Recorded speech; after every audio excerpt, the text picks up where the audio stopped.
I'd like to say Shabbat Shalom to everyone this morning. Thanks for coming and being a part of the congregation this morning. Being part of the called out, right?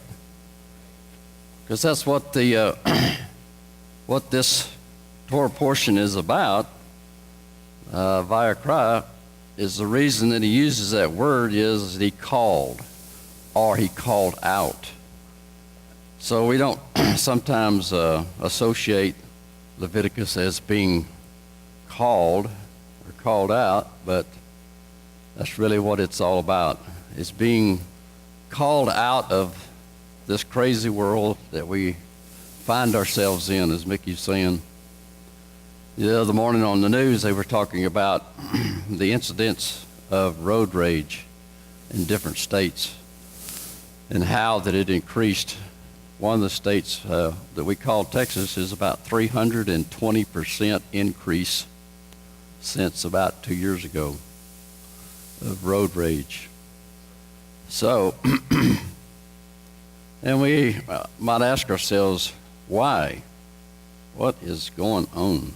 Why is this thing's happening? There's something in 2 Timothy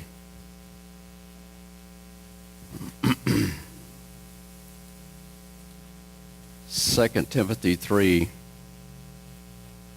So we all think that we're living in the last days, right? Even in disciples' time, they felt like they were living in the last days. Here in Timothy, as Tim can verify, that our brother Timothy, he says, well, we're living in the last days here. This is 2 Timothy 3. I just want to read this before we get started. It says, "This know also, that in the last days perilous times shall come. For men shall be lovers of their own selves, covetous, boasters, proud, blasphemers, disobedient to parents, unthankful, unholy." You seen any of those type of people around?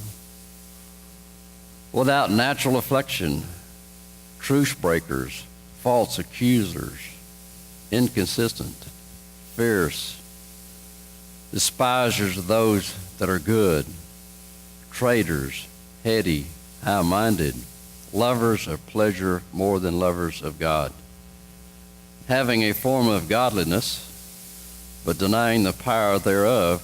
From such, says, turn away. For of this sort are they which creep into houses and lead captive silly women laden with sins, led away with divers lusts, ever learning and never able to come to the knowledge of the truth." Boy, don't we see that? Particularly, all you got to do is get on the internet. There's tons and tons of so-called truth.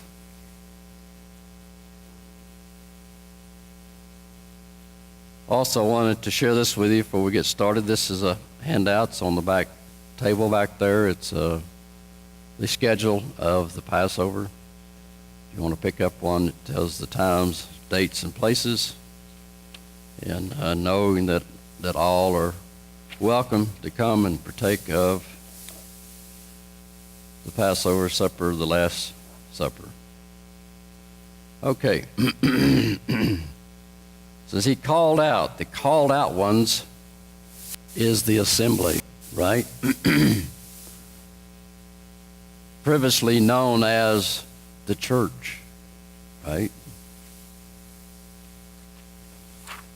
Well, church didn't come in existence in Acts. Church came in existence a long time before that. You can see it in Exodus at the foot of the mount, the assembly. So we're going to start with Leviticus 1:1. We're going to read a few things in here and see if we can get a kind of a better understanding of what Leviticus is about and how it does it obtain to us. Is there anything in this that we need to know? You know, after all, it's way back there, and it's all about slaughtering animals and so on and so forth. It says, and Yahweh called unto Moses and spake unto him out of the tabernacle of the congregation, saying, Speak unto the children of Israel, and say unto them, If any man of you bring an offering unto Yahweh, you shall bring your offering of the cattle, even of the herd and of the flock. If his offering be a burnt sacrifice of the herd, let him offer a male without blemish. He shall offer it of his own voluntary will at the door of the tabernacle of the congregation before Yahweh. And he shall put his hand upon the head of the burnt offering, and it shall be accepted for him to make atonement for him. And he shall kill the bullock before Yahweh. And the priest, Aaron's son, shall bring the blood and sprinkle the blood round about upon the altar that is by the door of the tabernacle of the congregation. Well, a couple of words that really jumped out to me is so you like to stand in the middle, do you? All right. Is on voluntary. Well, wait a minute. I thought all of these sacrifices were law and that you had to do them. No, he set up a system of voluntary because he gave us free choice. So he gives us the choice and he says, if you do this, you can do this. Or if this happens, you might want to do this. So that's what the sacrifices was really all about. He opened the way to re-enter into the presence of Jehovah.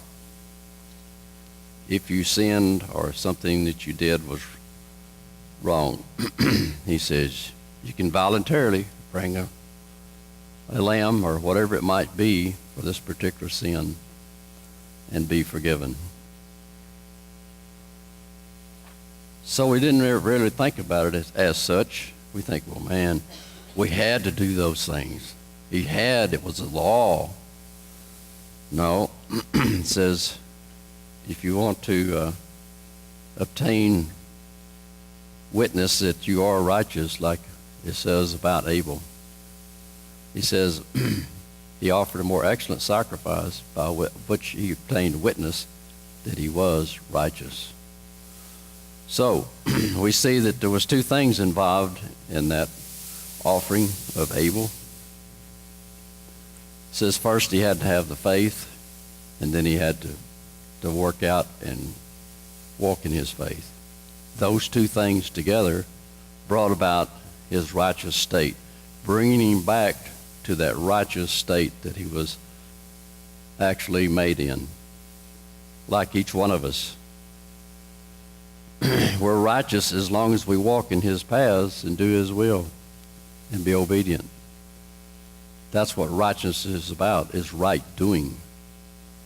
So when we fail to do righteously, then the consequences are there.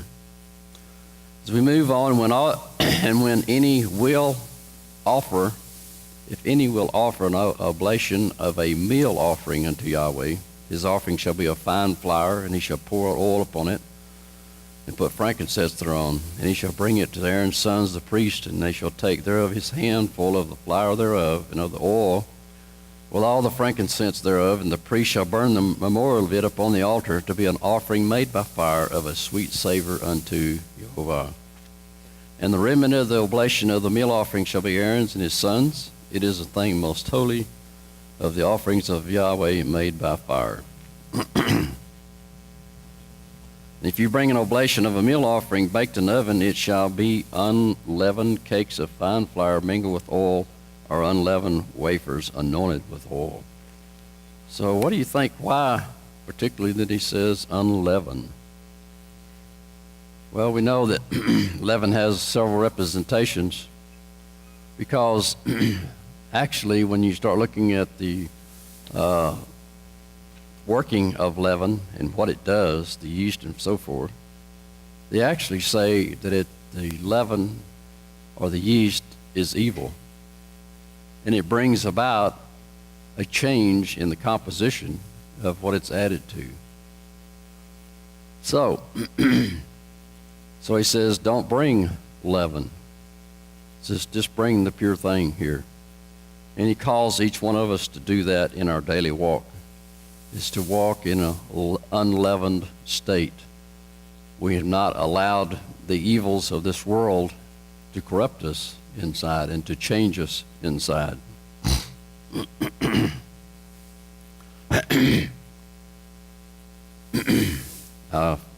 Sound kind of rough this morning, but bear with me. We'll make it. This is Leviticus 2:11. New meal offering which ye shall bring unto Yahweh shall be made with leaven, for ye shall burn no leaven, nor any honey, and any offering of Yahweh made by fire. As for the oblation of the first fruits, ye shall offer them unto Yahweh, but they shall not be burnt on the altar for a sweet savor.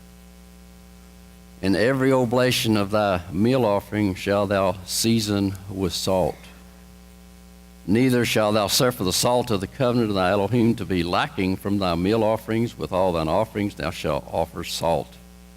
If thou offer a meal offering of the first fruits unto Yahweh, thou shalt offer for the meal offering of thy first fruits green ears of corn, dried by the fire, even corn. So what do you think that is going on here with this meal offering of the first fruits? He says that they were not to be burned on the altar. In fact, as you read on, you find that this first fruit offering was to be laid on the north side of the altar. And we're saying, well, that's kind of strange. All the other things, like the meal offering before, he says, take the flour in his hand, and he burned it in fire. Yet this first fruit offering was not to be burnt. Because what we find as we move along in the stream of time, that when Yeshua was offered on the cross, the day that he arose was the day of first fruit offering.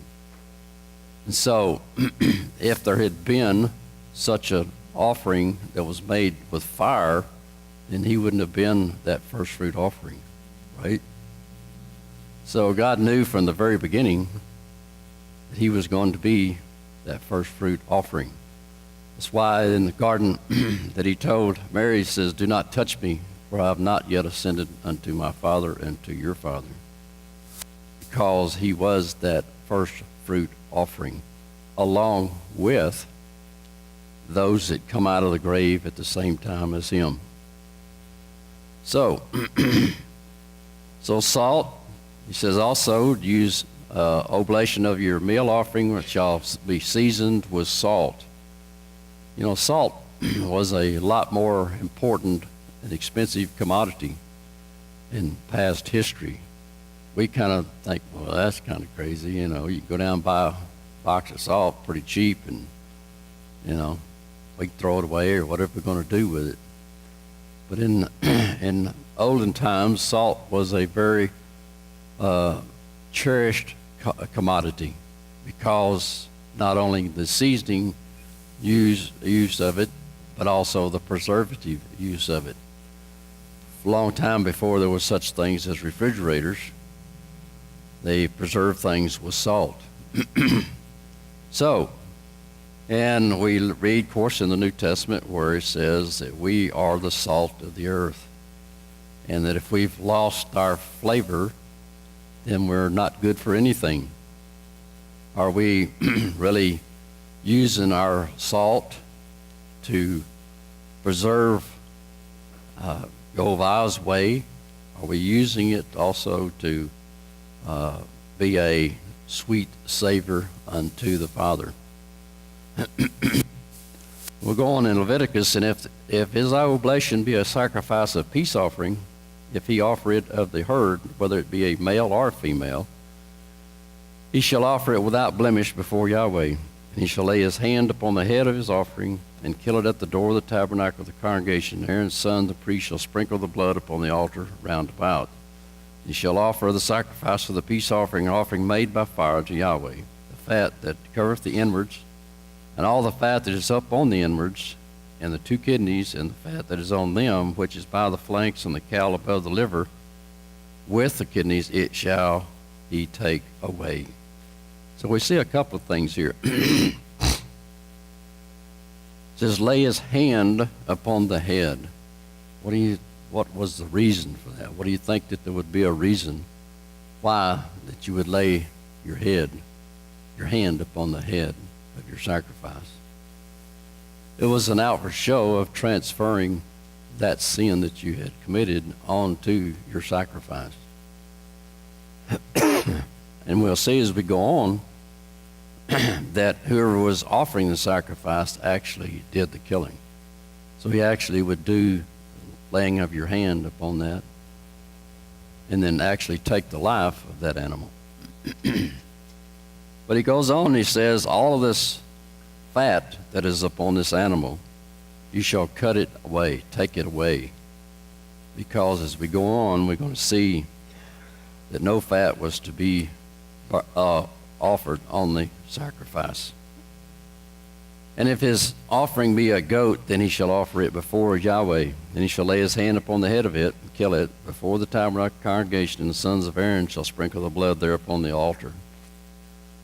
And he shall offer therefore his offering, even as offering made by fire unto Yahweh, the fat that covereth the inwards, and all the fat that is upon the inwards, and the 2 kidneys, and the fat that is upon them, which is by the flanks and the cowl above the liver, and with the kidneys it shall he take away.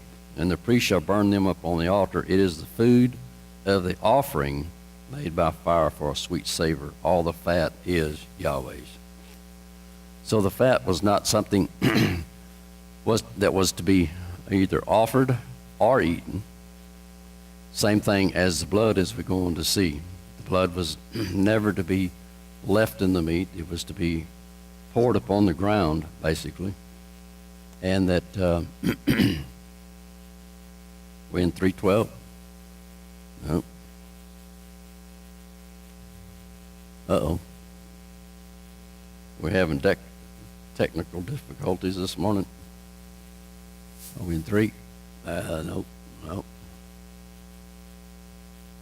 Punch me ahead if you can.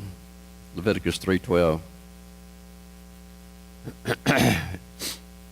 Says, and it a perpetual statute for your generations throughout all your dwellings, and that you eat neither fat nor blood. Okay. Wonder why you think that might be. Is it just some idiosyncrasy of our God? Just saying, I don't like that. No. For one thing, we see that the life is in the blood. Okay. We are not to take the life within of that animal. For a number of reasons. From a health reason was that all diseases are circulated through our body, through our blood, right? So it was something that was good for that reason not to eat. The other is the fat is the same thing. Do we know that impurities is stored in the fat? If it cannot be flushed out in our bloodstream and so on and so forth, it's stored in our fat. So a couple of things was here. He says, and as we go into Leviticus more and we get into the food laws, we see that the reasons why that these laws were set up is before our own good, is for our own health, because he knew that these things were not good for us. So we ever get on 3?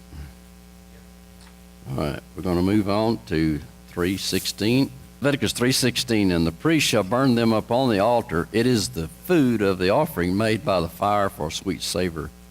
In other words, God says, burn it on the altar and let it be a sweet savor unto me. It says, it shall be a perpetual statute for your generations throughout your dwellings, that you eat neither fat nor blood.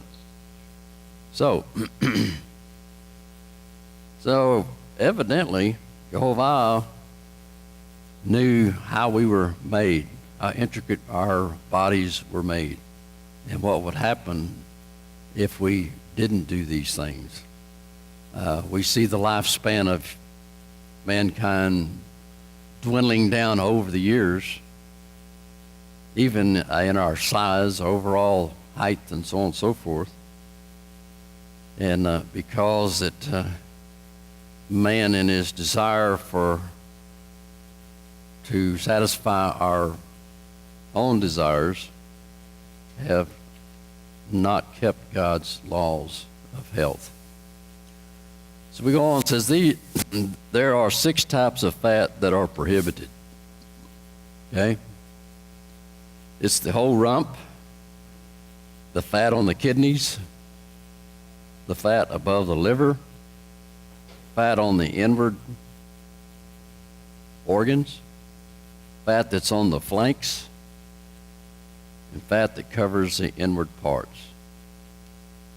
So, we thought, well, maybe fat's fat, but we see here that there's certain areas in our body where the fat is accumulated and collected, and that these were not to be used as food.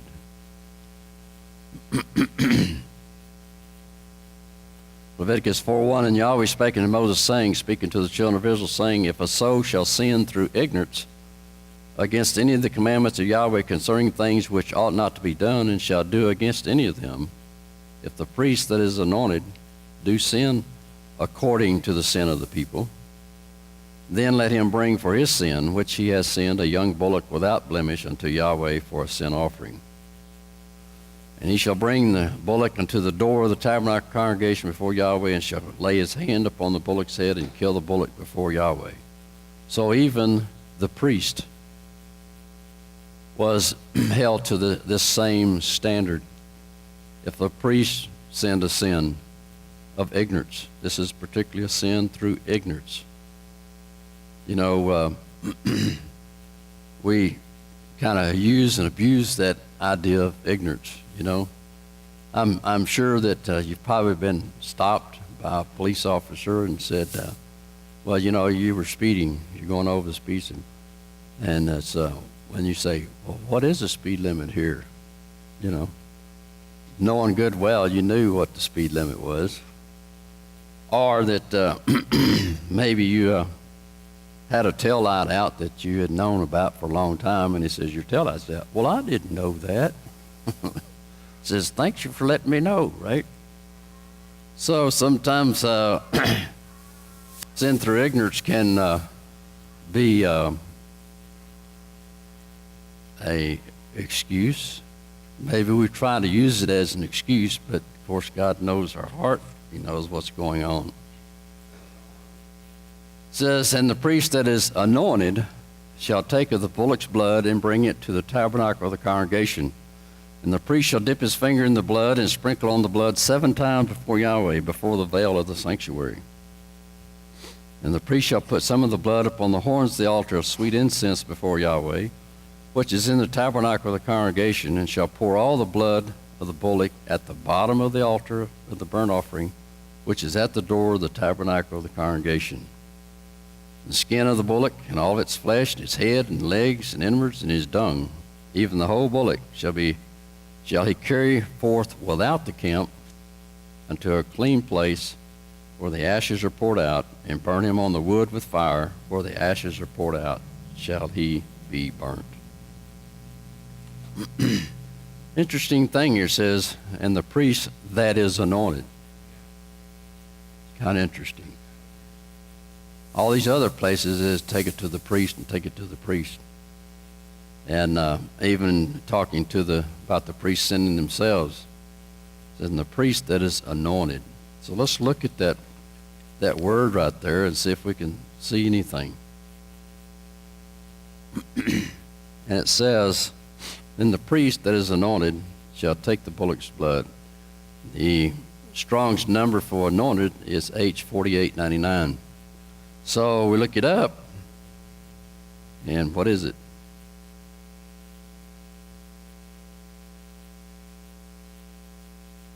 What do you think that is? Mashiach. Mashiach. Who is the Mashiach? Specifically the Messiah. He is the anointed priest. He is that anointed one. It says anointed, usually a consecrated person as a king, priest, or saint, specifically the Messiah, the anointed Messiah. So, he is the anointed one that has the power and the authority to apply that blood of that sacrifice. So we're going to look in Hebrews 8 and see how this ties in. It says, none of the things which we have spoken, this is the sum. We have such a high priest who is set on the right hand of the throne of the majesty in the heavens, a minister of the sanctuary and of the true tabernacle, which the sovereign pitched and not man. For every high priest is ordained, anointed, to offer gifts and sacrifices, whereupon it is of necessity this man have somewhat also to offer.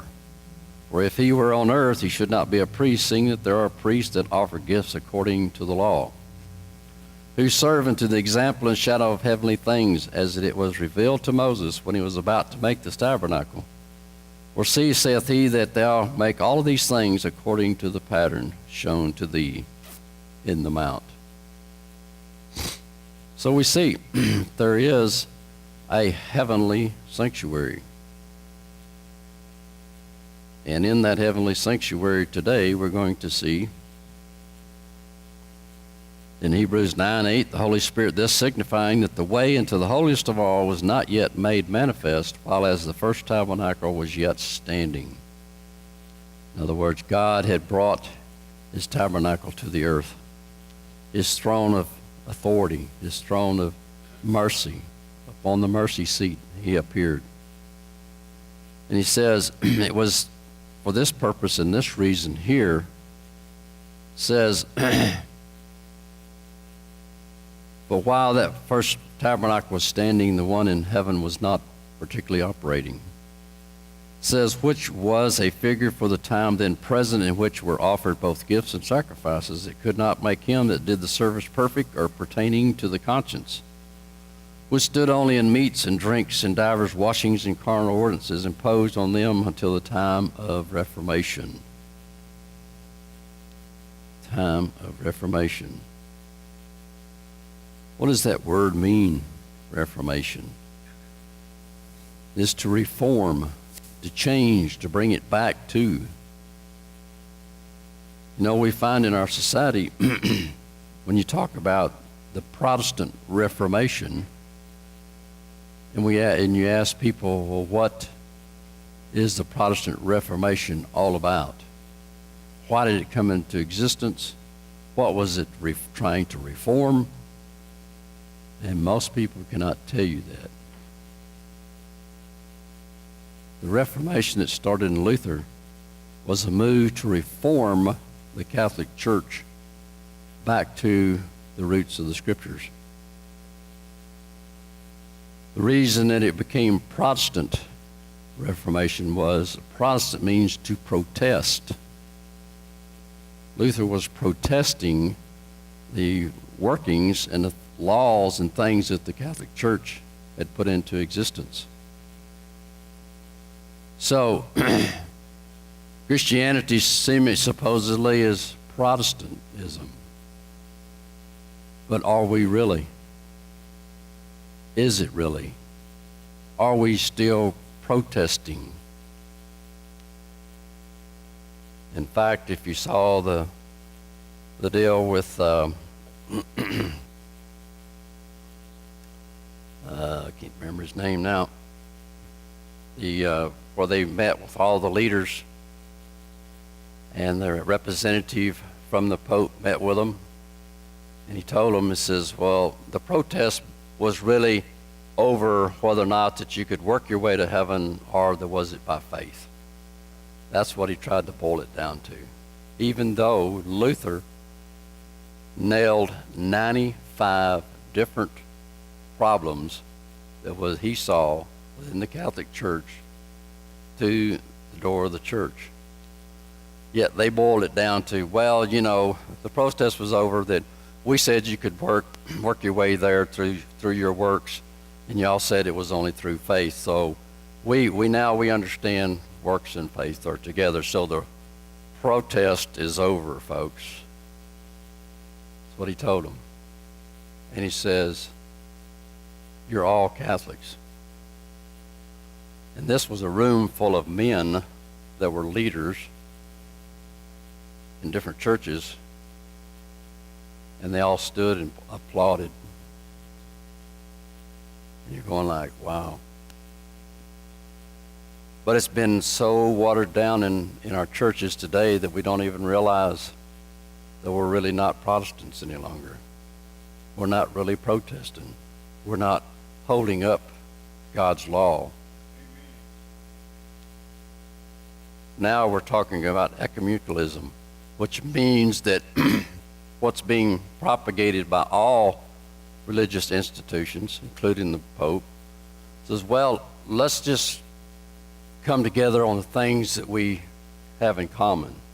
We all love Jesus, and we all love the Father and so forth. So let's just come together on that, and let's don't worry about all these other little things. Ecumenicalism is what it's called. That's what's being preached today from our pulpits. So as you go on to Hebrews 9, it says, neither by the blood of goats and calves, but by his own blood he entered once into the holy place, having obtained eternal redemption. For if the blood of bulls and of goats and the ashes of a heifer sprinkling the unclean sanctify to the purifying of the flesh, how much more shall the blood of the Messiah, who through the eternal Spirit offered himself without spot to Elohim, purge your conscience from dead works to serve the living Elohim. And for this cause he is the mediator of the New Testament, which by means of death, for the redemption of the transgressions that were under the first testament, they which are called might receive the promise of eternal life. So we see that this system of dead works didn't really purge their conscience. It was a covering for their sins for that time present. It did not change them. Where that we are supposed to serve the living Elohim every day in a spirit-filled way.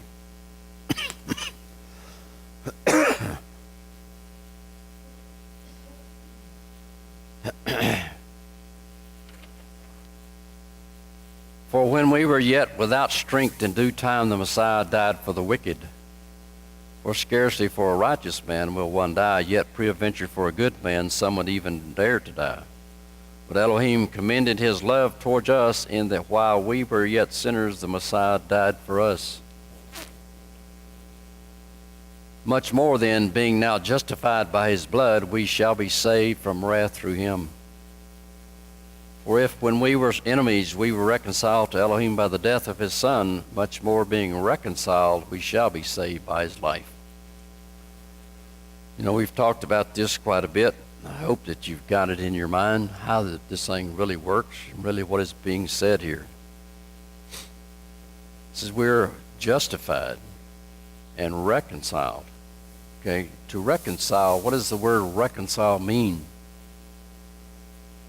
When you pull out your checkbook at the end of the month and the bank sends you your bank statement, and you sit down and you go through it, and you see all the checks that you wrote and the balance that you thought that you had, and down here at the bottom, if you wind up with more money in your bank account showing, but the bank says, no, you have less, you've got a problem, right? But you must balance that. So that's what reconcile means to do, is to balance, to reconcile. Okay, he reconciled our records, but we will be saved by his life. His death was a reconciling. We are saved by his life. We shall be saved from wrath through him. So we see that it's an ongoing process, just like it was from the very beginning. It wasn't a one-time and done situation. Because as people of old continue to have sin, then they continue to have a sacrifice for sin. We will be covered by his blood as through his life as a high priest in the heavenly sanctuary. Him covering our sin, not from saying one time and you're done from here all the way to the end. Because we're going to see something here in a minute. I think we'll bring it home a little bit better. So we go on in Hebrews, for those priests were made without an oath, but this was with an oath by him that said unto him, Yahweh swore he will not repent, thou art a priest forever after the order of Melchizedek. By so much was Yeshua made a surety of a better testament, and they truly were many priests, because they were not suffered to continue by reason of death. But this man because he continues ever, hath an unchangeable priesthood. Wherefore he is able also to save them to the uttermost that come unto Elohim by him, seeing he ever lives to make intercession for them. What? I thought all sins was taken care of with his death.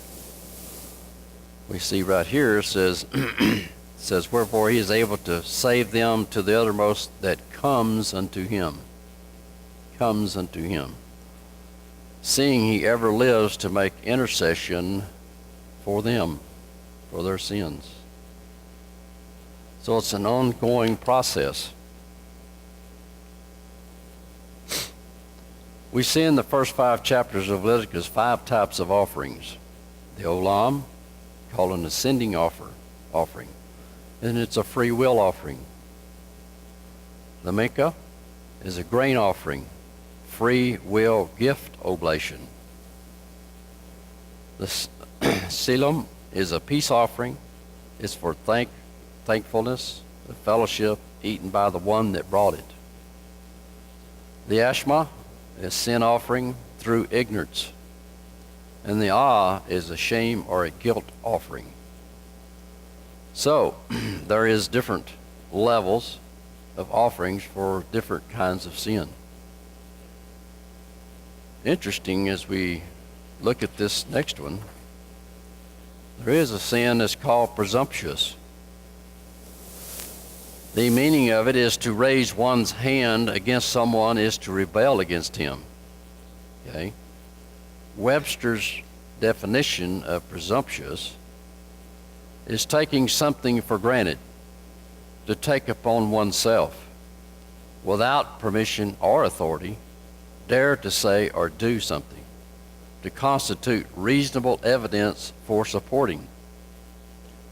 Question is there an offering for this sin? You can read Leviticus from cover to cover. You will find that there is no offering for this sin, because you are presuming that whatever you do will be fine. So is there presumptuous sin today? Do we presume, well, I know that that's not exactly right, but God will forgive me, or I won't continue doing it. It'll be a one-time thing. But one of the dangers of this right here is that we've been somewhat taught that your sins have already been forgiven before you ask. That at his death, that all sin was forgiven and taken care of. So, in reality, that's presumptuous sin. Because we're saying, well, he'll forgive me, or he's already forgiven me before I even sin, so I can go and do this already, because his blood covers everything. It's kind of a dangerous ground to be standing on, because as we read further on in Numbers 15, it says, and if any soul sin through ignorance, then he shall bring a she-goat of the first year for a sin offering. The priest shall make an atonement for the soul that sinneth ignorantly, when he sinneth by ignorance before Yahweh, to make an atonement for him, and it shall be forgiven him. You shall have one law for him that sinneth through ignorance, both for him that is born among the children of Israel, and for the stranger that sojourn among them. But he says, but the soul that doeth aught presumptuously, whether he be born in the land or a stranger, the same reproaches Yahweh, and that soul shall be cut off from among his people, because he hath despised the word of Yahweh, and hath broken his command. That soul shall utterly be cut off, his iniquity shall be upon him. Wow. You might say, well, God's a loving, forgiving God, and so on and so forth. Yes, he is, most definitely. But if we continue to sin presumptuously, thinking that, well, it's okay, his death on the cross covered all of that, and we don't really I've been even told, well, then this walk, that you're forgiven of sin before the past. I don't see that anywhere in the scriptures. There's always has to be repentance for a sin before forgiveness is offered. As we move on into Psalms 40, a psalm of David, I waited patiently for Yahweh, and he inclined unto me and heard my cry. He brought me up also out of a horrible pit, out of the miry clay, and set my feet upon a rock, and established my goings. And he hath put a new song in my mouth, even praise unto Elohim. Many shall see it and fear, and shall trust in Yahweh. Blessed is that man that makes Yahweh his trust, and respects not the proud, nor such as turn aside to lies. So once again, it comes back to our heart. How are we going to live from day to day? Psalms 40 goes on, many, O Yahweh, my Elohim, are thy wonderful works which thou hast done, and thy thoughts which are towards us. They cannot be reckoned up in order unto thee. If I would declare and speak of them, they are more than can be numbered. But he says, sacrifice and offering thou didst not desire. Mine ears hast thou opened. Burnt offerings and sin offerings hast thou not required. Then said I, lo, I come, in the volume of the book it is written of me. I delight to do thy will, O my Elohim. Yea, thy law is within my heart. So if we place God's law within our hearts, and we walk in it daily, then we don't have to have or need a sacrifice or an oblation. He said he never desired it. He said he desired obedience more than he did sacrifice. Psalms 51 says, hide thy face from my sins and blot out all of my iniquities. Create in me a clean heart, O Elohim, and renew a right spirit within me. Cast me not away from thy presence, and take not thy Holy Spirit from me. Restore unto me the joy of thy salvation, and uphold me with thy free spirit. Then will I teach transgressors thy ways, and sinners shall be converted unto thee. Create in me a clean heart, and renew a right spirit within me. This is David talking in Psalms, writing in Psalms, a long time before there was ever the idea of a New Testament or a new covenant. And yet that's what he's saying, because that's what's in the new covenant, is that I will place my laws in your heart. So, and it's something, though, that, that we have to allow him to do. He's not just going to say, oh, I like him, I'm going to put that law right in his heart, and he's going to, from this day forward, he's going to be a good person. No, we have to open our lives, open our hearts to him, invite him into our lives.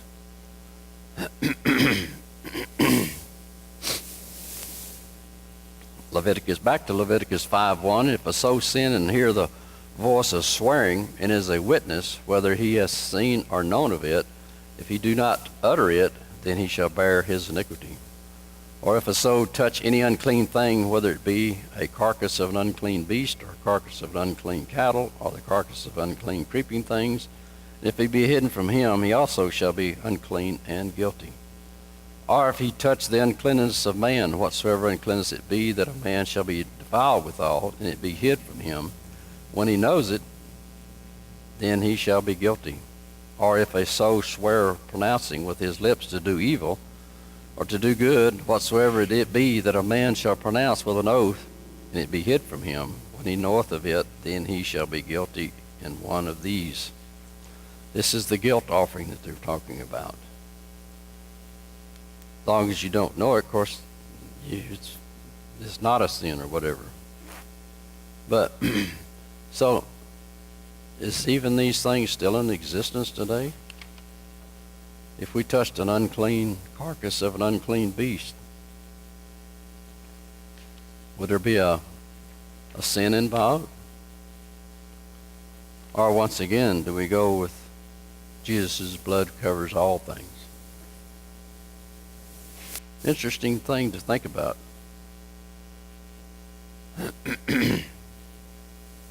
Psalms 51, deliver me from blood guiltlessness. O Elohim, thou Elohim of my salvation, my tongue shall sing aloud of thy righteousness. O Yahweh, open thou my lips, and my mouth shall show forth thy praise. For thou desirest not sacrifice, else would I give it. Thou delightest not in burnt offerings. The sacrifice of Elohim are a broken spirit, a broken and contrite heart. O Elohim, thou wilt not despise. See, this was in existence from the very beginning.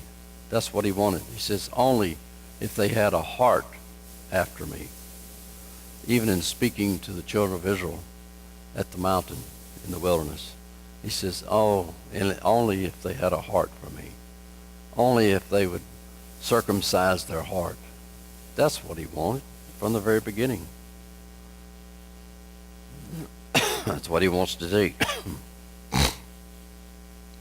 So we go on to Hosea 14:1. O Israel, return unto Yahweh Elohim, for thou hast fallen by thine iniquities.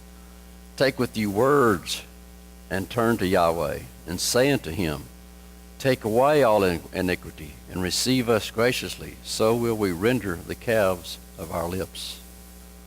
I will heal their backsliding. I will love them freely, for mine anger is turned away from him. Ephraim shall say, what have I to do any more with idols? I have heard him and observed him. I am like a green fir tree. From me is thy fruit. Is wise, and he shall understand these things. Prudent, and he shall know them. For the ways of Yahweh are right, and the just shall walk in them, but the transgressors shall fall therein. So, but God has always had a way of returning to him. Our hope is within him. Our hope to live in this life and to live beyond is in him. And even though his mercy is long-suffering, and he has grace, because grace entered this world when it was created. Without grace, none of us would have been here. But we have to not take advantage of that grace by saying, well, I'm under grace, and anything I do is already covered. I'm under grace. I'm under God. I'm under Jesus' blood. No, that's not what it's about. Amos 5:14, seek good and not evil, that you may live. And so Yahweh the Elohim of hosts shall be with you as you have spoken. Hate the evil and love the good. Establish judgment in the gate. It may be that Yahweh Elohim of hosts will be gracious unto the remnant of Joseph. I despise your feast days, and I will not smell in your solemn assemblies. Though you offer me burnt offerings and your meat offerings, I will not accept them, neither will I regard the peace offerings of your fat beast.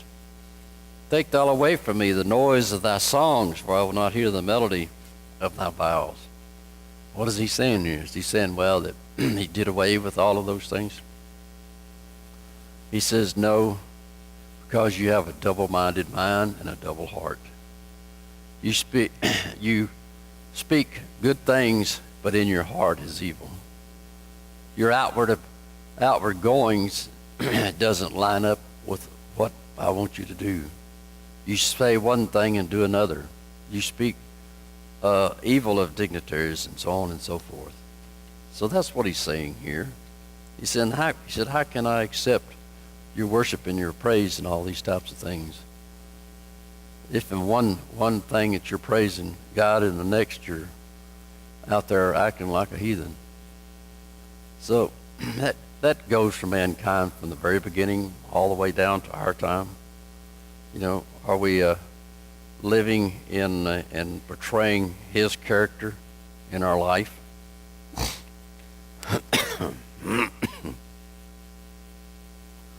But let judgment run down as waters, and righteousness as a mighty stream. Have you offered unto me sacrifices and offerings in the wilderness for 40 years, O house of Israel?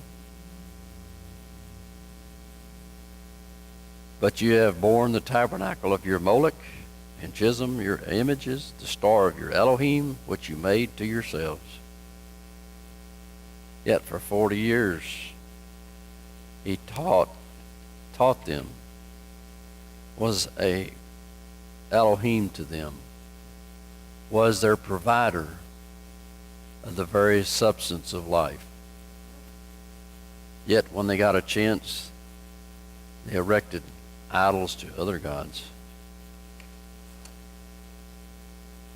Jeremiah 7:21 says, Thus saith Yahweh of hosts, the Elohim of Israel, put your burnt offerings unto your sacrifices, and eat flesh, for I spake not unto your fathers, nor commanded them in the days that I brought them up out of the land of Egypt, concerning burnt offerings or sacrifices.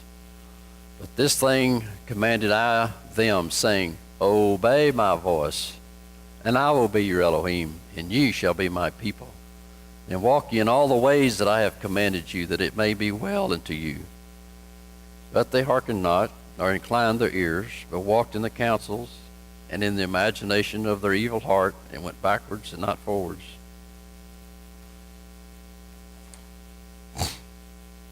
Since the day that your fathers came forth out of the land of Egypt unto this day, I have even sent unto you all of my servants the prophets, daily rising up early and sending them. Yet they hearkened not unto me, nor inclined their ear, but hardened their neck. They did worse than their fathers. Therefore thou shalt speak all of these words unto them, but they will not hearken to thee. Thou shalt also call unto them, but they will not answer you.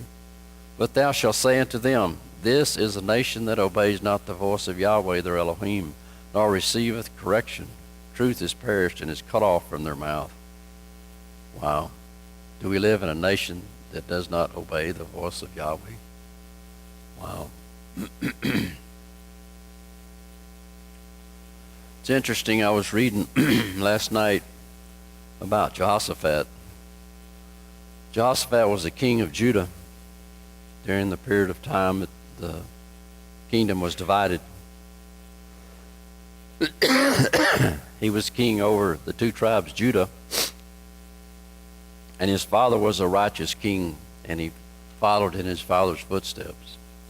He broke down the idols in the land, the high places, and so on and so forth.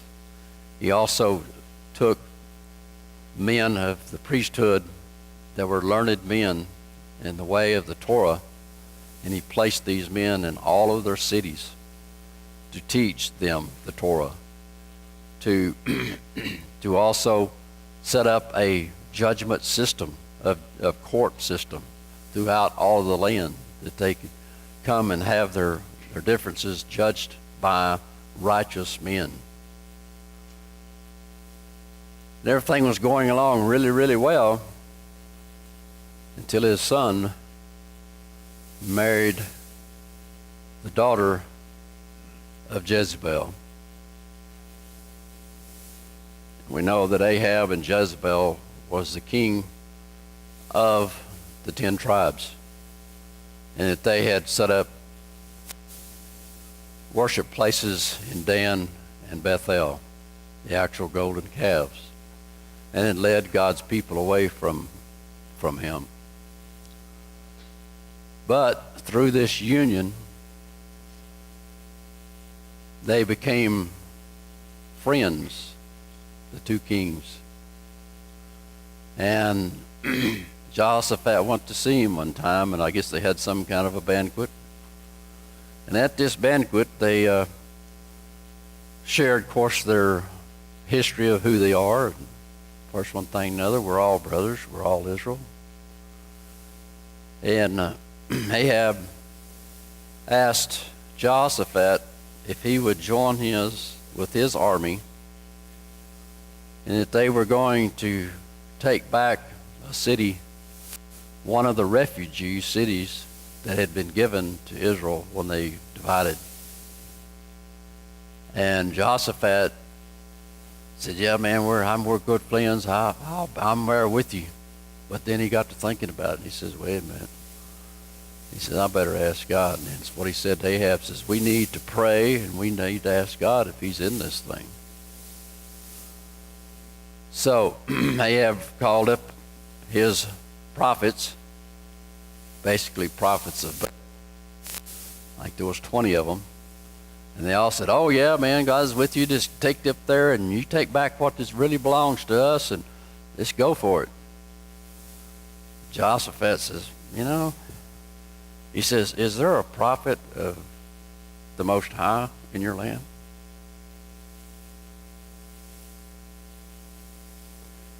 And Ahab says, well, yeah, there's one. He said, but I hate him. He said, there's one. He said, but I hate him. Because every time he talks to me, he calls me down. Tells me that God did this, do that. You're doing wrong. Jehoshaphat says, well, call him. So he called him. Sure enough, this prophet asked Jehovah. Jehovah told him, says, do not do this. If you do, you're going to lose a lot of men. So, of course, Ahab says, well, that was just one guy. He's always against me. He just doesn't like me. That's the reason he says all that stuff. So, Jehoshaphat says, okay, I'll go with you. And so they go up, and what happened? It was disaster. A disaster. So, in fact, it almost cost him not only his life, it did cost Ahab his life. He was killed in battle. And it almost cost Jehoshaphat his life. In fact, through the prophet, he told him, because of what you've done, he says, I'm going to take your life, and first one thing another. But through intercessory prayer and fasting and everything, God says, okay. Says, I'll let you continue on as long as you, because he told him, says, God, this is what I've done for you. And he said, okay. And he said from that time forward that Jehoshaphat really cleaned out the land totally of all the idols, the high places, and so on and so forth. So, just as a example of, when we're on Jehovah's side and we're doing what he wants us to do, that he will protect us, he will prosper us. His love and grace is shown mightily. So I think that's one of the things that we need to learn from Leviticus is that through God's mercy, he set up a system where that they could be reunited with him. I know that we look at it in abhorrence. We look and say, oh man, that was terrible. Man, I'm glad we don't have to do none of that crazy stuff anymore, But God still wants us and is still calling for us to return unto him.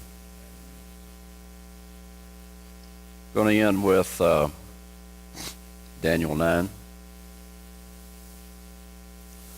And after 62 weeks shall Messiah be cut off, but not for himself. And the people of the prince that shall come shall destroy the city and the sanctuary, and the end thereof shall be with a flood, and unto the end of the war desolations are determined.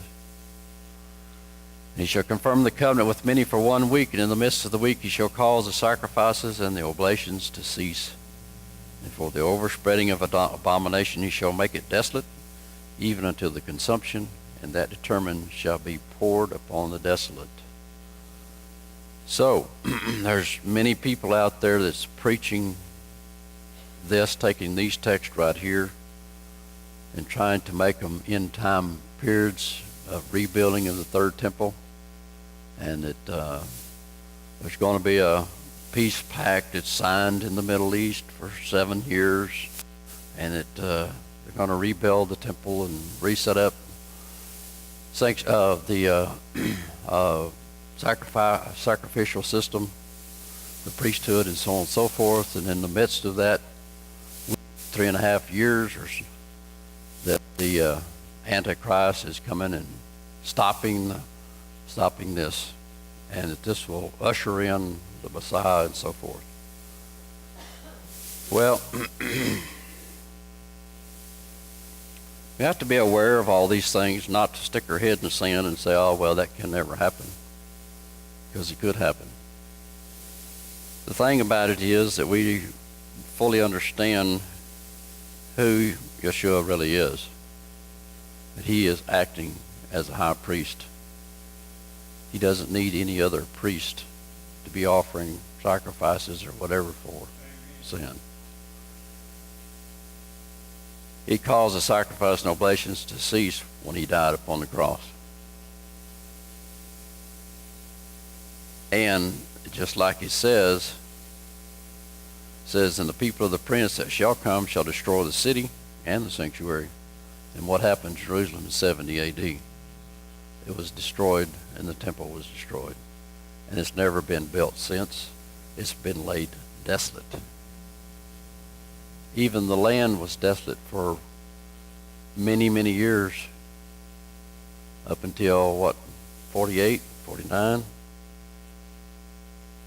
But we have such a high priest that intercedes in our behalf every day. All we have to do is call upon him. Our sacrifice should be of praise and worship and thankfulness. As you read in 1 Peter, it says that we are a chosen royal priesthood to offer up sacrifices of praise unto Elohim. So, don't be scared of reading Leviticus, because there's many things hidden there that's more than just killing a bunch of animals. So spend some time in that book and read it, research it, look at the different sacrifices that were made and what that they were, the names that we talked about. Olam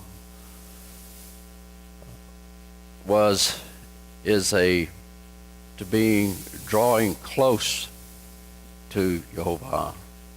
The Olam ascending offering. That ascending offering was a continual offering that was in the morning and evening that was made. That was an Olam offering, an ascending offering. We see that in the death and the week of the death of Yeshua, he was taken on the cross at the morning sacrifice. He died at the evening sacrifice. He was that Olam offering, that ascending offering. So, I hope that all of you enjoyed being here and partaking of the word. We just ask a blessing upon each and every one, and that just say praise Jehovah for sending his son to be our high priest. Why would you want anything else other than, well, wouldn't you want a person that was perfect, that had never sinned, that would never sin, that you could count on, that would always be there and never die. So as we move on with some Shabbat Shalom, everyone.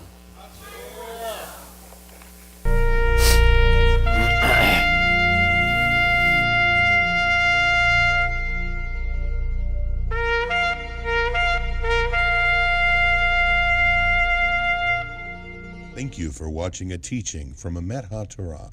If you are ever in the Odessa area, we would love to welcome you to our Shabbat service, 11 a.m. every Sabbath. For more information or for more teachings, feel free to find us on the web, www.emethatorah.odessa.com. Also, you can find us on Facebook. Thank you. God bless you and your family. Shalom.